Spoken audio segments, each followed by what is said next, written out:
So our final presentation for this chunk, since we've done it in 3 different bits today, is from Vanessa, who is Assistant Librarian at Epsom College. Her talk is entitled The National Year of Reading 2026 and the School Library's Role. So we'll see whether Teams is still hanging on with us. Perfect. Vanessa, I can see your slides and they're in slide mode. Okay, perfect. And I can hear you perfectly too. So off you go. Thank you. Fantastic. So, hello everyone. I want to say huge thanks to the CILIP Northeast Committee for this opportunity. And Amy Austin is on my cohort for the MA Information and Library Studies at Aberystwyth. I'm also the Assistant Librarian at Epsom College, and today I'd like to present to you the nationwide campaign National Year of Reading 2026 and what that means for school libraries.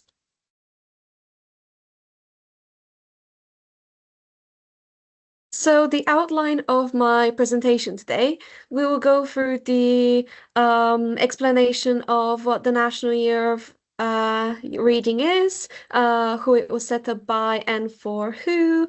Then I would like to show you what the campaign has in mind for school libraries in order to encourage reading for young people. And then finally, we'll have some discussions and ideas around the role of school libraries in setting up motivational activities to embed that culture of reading in younger people. So what is the National Year of Reading? This is a campaign for 2026. The same campaign was launched in 2008 with a similar aim. It is set up by the National Literacy Trust, which is a charity, with the aid of the UK Government Department for Education. On the National Year of Reading page, there is a resource page with termly themed resources and events published for school educators in the UK, including school librarians. Most campaigns start with a reason, and for the National Literacy Trust, which is being shared with the public, it is to answer the recent statistics in what you might have seen on the news about that reading for pleasure has decreased amongst young people. So here are some recent statistics on children's literacy and reading. So for example, 1 in 3 children surveyed aged 8 to 18 said that they enjoyed, only said that they enjoy reading in their free time, which is a 36% decrease since 2005. Fewer than 1 in 5 read something daily, and there are also higher percentages amongst girls than boys. So all of these are statistics by the National Literacy Trust to showcase the crisis of reading nowadays. The National Literacy Trust has also, as well as other researchers, showed the importance of libraries when addressing the decrease of reading amongst young people, leisure reading and reading for pleasure. Libraries definitely help alleviate the crisis of reading and literacy. And as the CEO of the School Library Association testified in front of the UK Parliament last week on the 14th of May, when you have a crisis, you call the experts, school librarians. Libraries offer easy access to books, which directly helps the lack of reading in children who don't have books at home. Also, libraries such as school libraries make reading a social activity. There is also a lack of children reading nowadays because of what the culture is like in terms of how normalized reading is. There's an interesting study by the School Library Association that showed that school library book clubs increased the participants' view of reading in their spare time. More people tended to enjoy reading in their spare time after taking part in school book clubs, which is something that our school library also tends to do as well, such as putting together book clubs. It is not all grim, statistics-wise, in terms of reading for pleasure amongst younger people. When considering why young people read less, it is important to note what they like reading. So in this new campaign, the National Literacy Trust reports enjoyment of audiobooks and graphic novels to have increased. Those resources are a great gateway into reading more and more books. Graphic novels, such as manga, for example, are great because they are often based on popular anime shows, which are popular with young people, especially boys. There are also graphic novel formats of books that were originally written out. So, for example, there's graphic novels based on classic books, which are lovely alternative format. Publishing houses are likely ahead of trends and therefore cater to new markets. For example, I'm aware that there is now an audiobook series of Harry Potter read out by the original film cast, which is exciting. So now considering all the statistics and research into leisure reading for young people, what can a school library do? Well, the National Year of Reading has all sorts of resources, and I was very happy to attend this webinar by Dr. Christina Clark and Professor Teresa Kremen. So Dr. Christina Clark is the Director of Research and Evaluation at the National Literacy Trust, and Professor Teresa Kremen is the former president of UK Reading Association and Professor of Education at the Open University. The webinar introduced important studies regarding leisure reading in young people.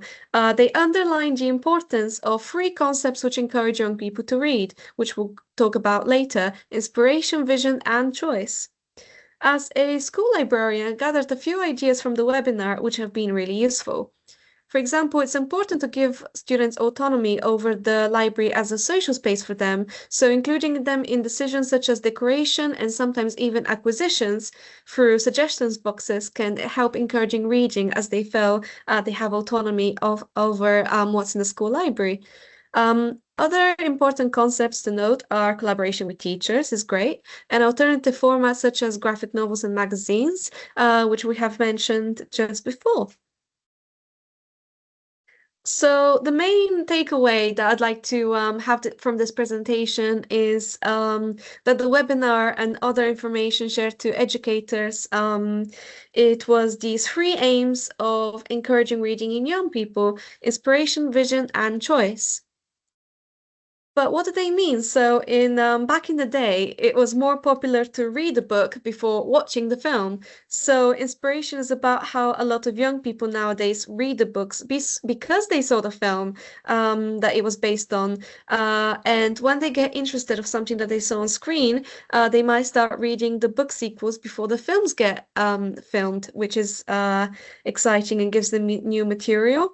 I am aware that publishers have the duty of creating appealing books through book covers. So, as librarians, it is important to create this vision of exciting displays and showing those book covers and what the publishing for children is trying to achieve. In terms of choice, also dedicated book clubs with a set agenda can improve reading, like in the School Library Association study. So showing young people a set of books and encouraging choice can pique browsing and interest in reading. Now to go through the three concepts that I've just talked about. So what does that mean? So as the assistant librarian at Epsom College, I create displays alongside my colleagues. One thing that has been important is staying on top of trends. So, for example, we've ordered the new Hunger Games prequel as soon as possible so that we can promote it to students who are very much already know about the Hunger Games franchise. We've also created a display about books which you might soon see on screen. So, for example, when Wuthering Heights and Hamnet got released onto the cinema. So that was exciting for to show books that are going to be the basis of films and showing that sort of inspiration of what they can read. Book prizes, which I'll talk more in a little bit, are also great in terms of inspiring students what to read. Books which are already acclaimed to be great by book prize award judges. The next is vision. So here I'm showing you some of our fun displays. Reading inspiration comes from many forms. So we have a display board of who has who has read these books. So this is people have said exactly which books they read. At our school library, we run the Carnegie's award scheme, which provides young people with the opportunity to vote for the best children's books and provide their opinion.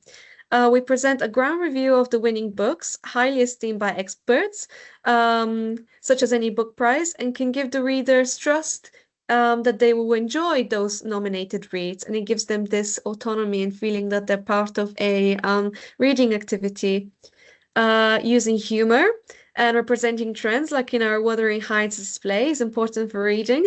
For Valentine's Day, we have created a literary Valentine fictional characters to show off some of the characters in books in order to pique their interest in the books that we offer at the library, such as these classics that might be turned into film soon.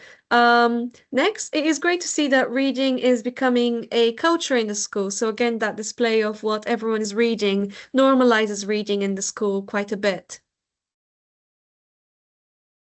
Next, I'd like to talk about how our school library has addressed choice.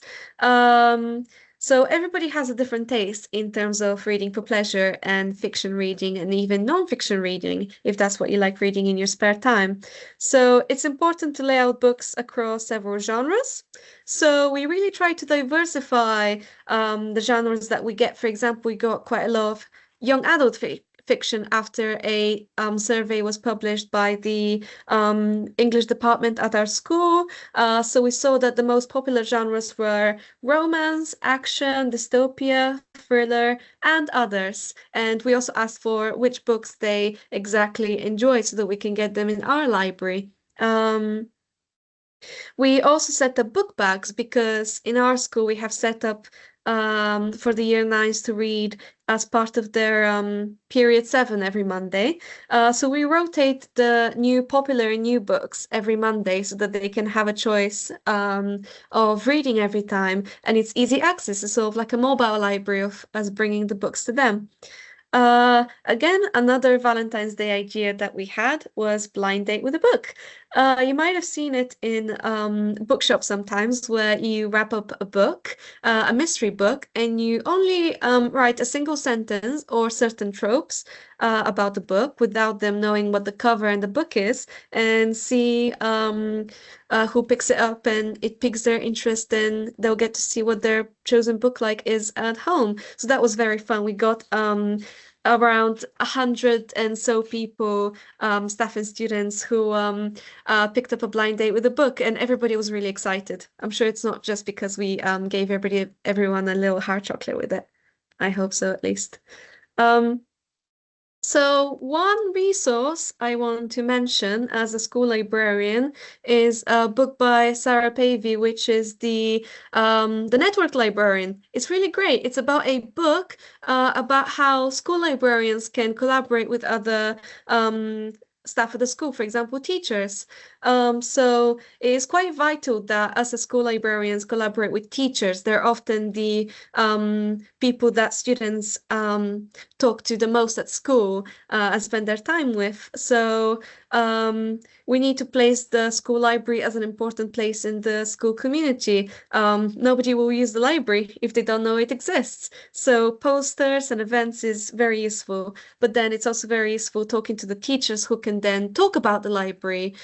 Teachers are a great influence over students. It is important that we collaborate with teachers as much as possible, even if we end up being the school librarians ending up being the ones who reach out the most. So, for example, there are projects for teachers to create classroom shelves of the books that they like the most, teachers showing off the books they enjoy to their students. So, for example, posters with the teachers' favorite books, fiction books and reading for pleasure, inviting school librarians to host classes on referencing and research, how students can find resources, and us being trained as school librarians on helping them do that.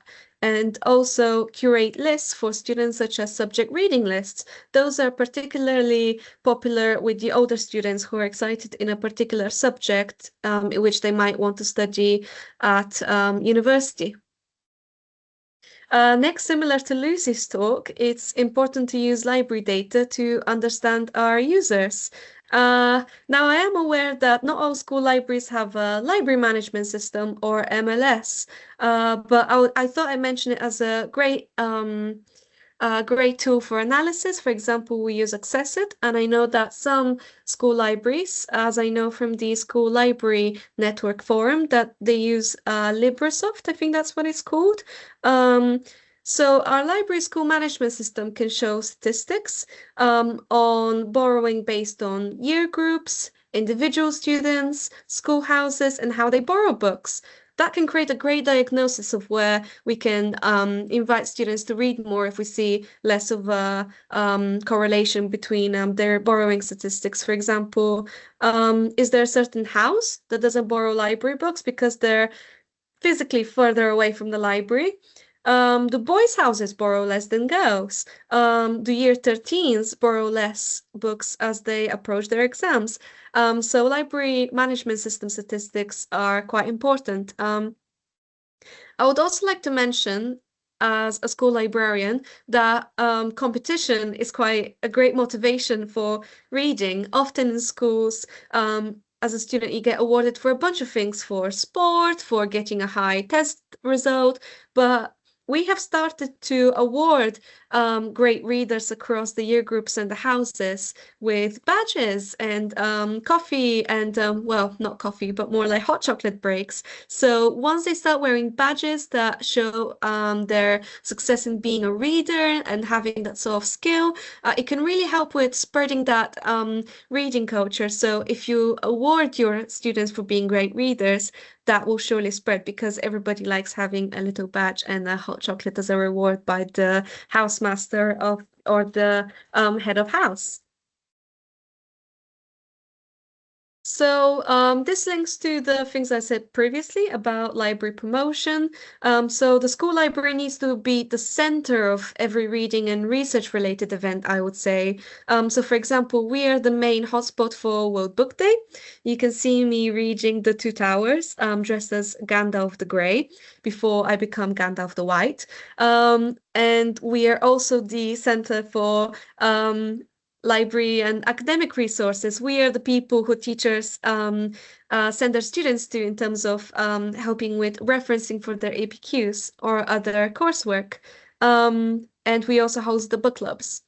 It is important to achieve that visibility also through the school's marketing team and to divide the workload of promoting reading between the library and the English department. It's always great as the school library to work with our English department. So, in conclusion, I would like to say that the National Year of Reading 2026 has provided vital research and resources for school librarians. There are lots of great ideas in that regard.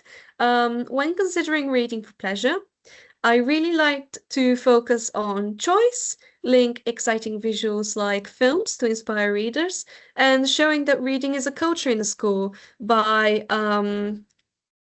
creating that sort of like making the school library to be a hotspot within the school and being a very visible, almost heart of the school community. And the National Year of Reading campaign has shown how much libraries, such as school libraries, are the answer to this reading crisis, less and less young people reading for pleasure that we experience today.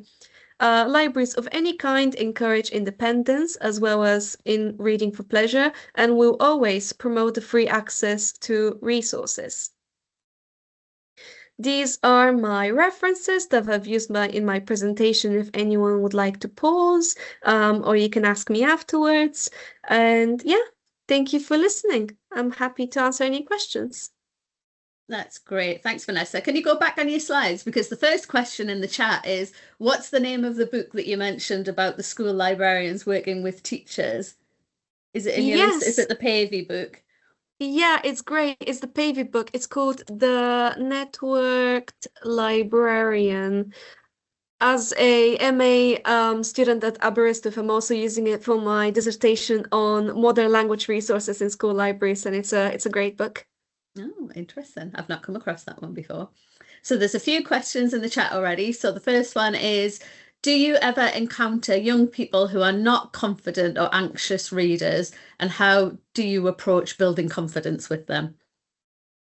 Yeah, definitely. Whether it's the students coming up to us themselves, which is very rare, but we also get because it's like they would need that confidence. We get a lot of parents at parents' evenings asking us what to do with reluctant readers. I think that personally, my approach is having that choice and asking, well, what do they like in real life?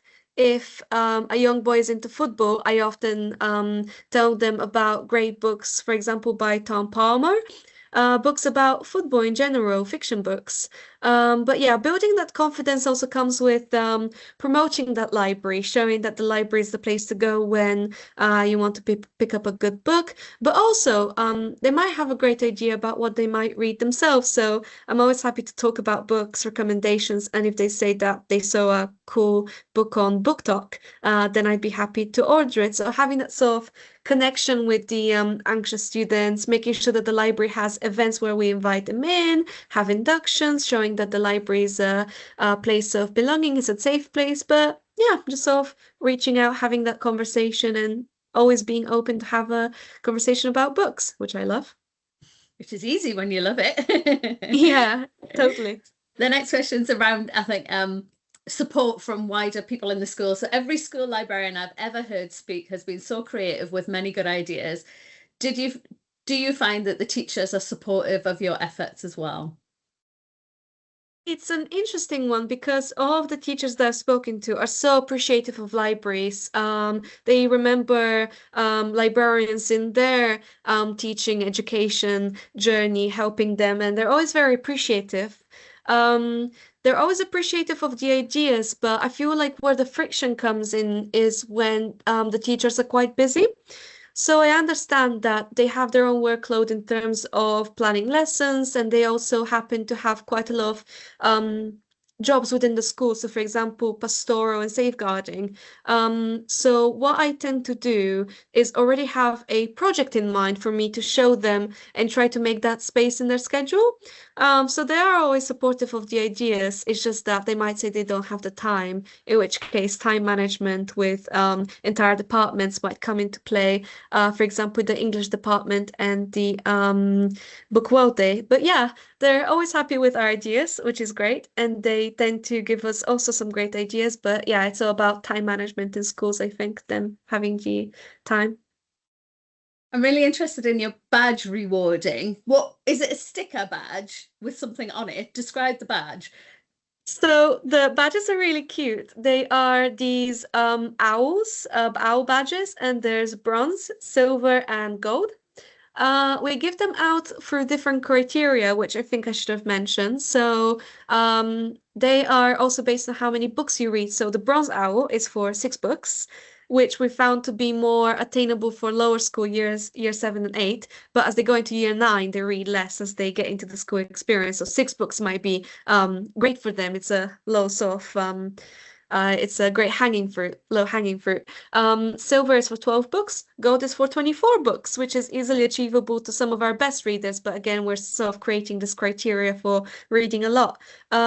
We also award badges for those who are part of our Carnegie's book award scheme, where they take part with us. We award silver owls for people who come to our book clubs and other sort of criteria. We look out for students which, for example, we see creating little book clubs with friends are great sort of influence. They're polite. They can use the library as much as they want, and they like asking us stuff. And yeah, lots of criteria for engaging students to get a OWL badge.